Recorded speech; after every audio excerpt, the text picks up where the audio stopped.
another video. We're into the CD collection still, and we're diving into individual artists at the moment. And today we're going to be talking about the band the Raveonettes from Denmark.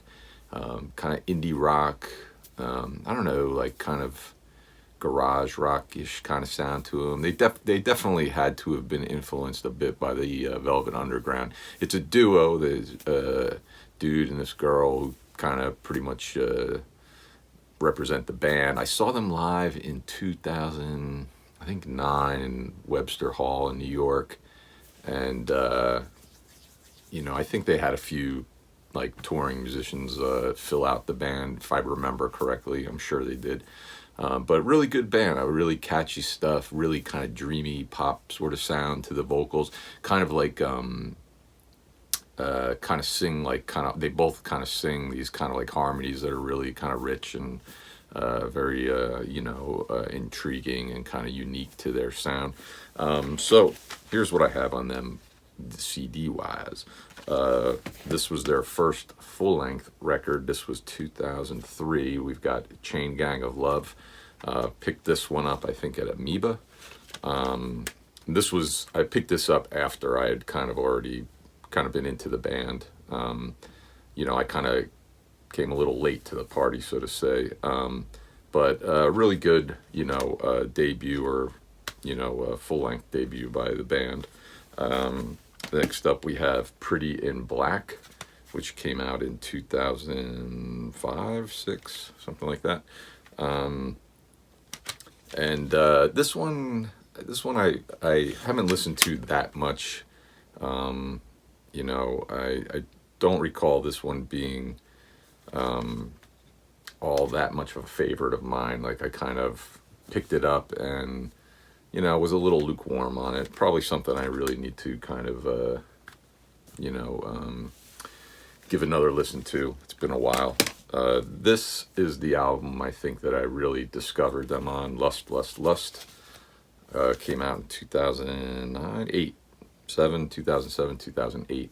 I was working at AMC Networks in New York City at the time, and we had we were kind of, AMC kind of owned, and the parent company kind of owned a bunch of channels, not just AMC. They owned Sundance and IFC channel, and Fuse, which was like a music channel, and a bunch of other ones. They own even more now, but so Fuse, so we're friends with, you know, I was mainly dealing with the other networks. I didn't do a ton of stuff for Fuse, a little bit here and there, but one of the girls I worked with who worked directly for Fuse, you know, they would, because they were music channel, they would get all these CDs and stuff sent to them by the label. So they had this like cabinet just full of all these CDs, and, you know, you'd borrow them from her every now and then if there was something like, hey, you should check these guys out.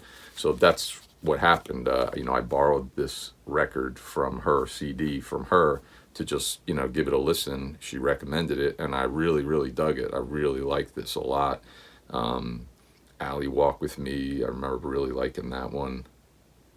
You Want the Candy, I remember really digging that too. The Beat Dies was really good.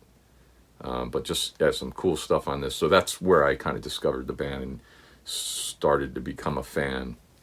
Their next record, In and Out of Control. This album, I think this is my favorite of theirs by far. I have this on vinyl. When I got a record player again, I had one when I was younger, was long gone, and then 10 some odd years ago, I inherited my uncle's record player, and I was just like, I'm just gonna buy some of my favorite records. And I was up at Vintage Vinyl, and I picked up 2 records that day. I picked up an Agent Orange record, and I picked up this on vinyl. And I really love this album. Bang, Gone Forever, Last Dance was a single they released. Suicide, Breaking Into Cars, just really, really cool stuff on this. I really like this album a lot.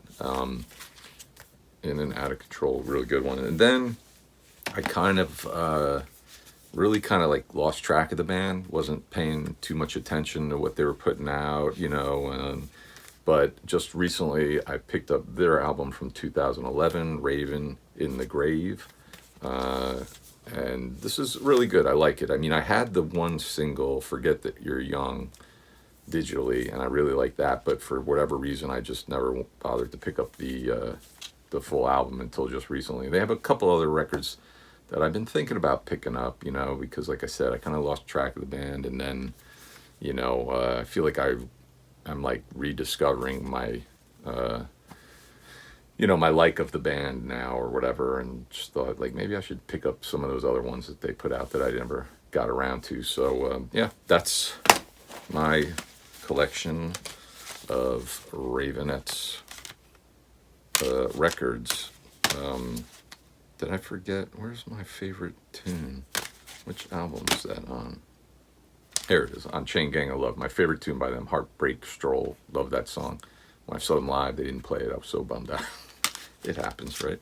But yeah, Raveonettes, if you like that kind of, psychedelic kind of rock, indie, garage rock sort of sound, kind of fuzzy guitars, nice harmonies, check them out if you're not familiar with them. And if you are familiar with them, what's your favorite album or song? Would love to hear some of your comments below. How about that? I think there's somewhere down there to put some comments or whatever, so feel free. Anyways, thanks for watching, and we'll see you another time later.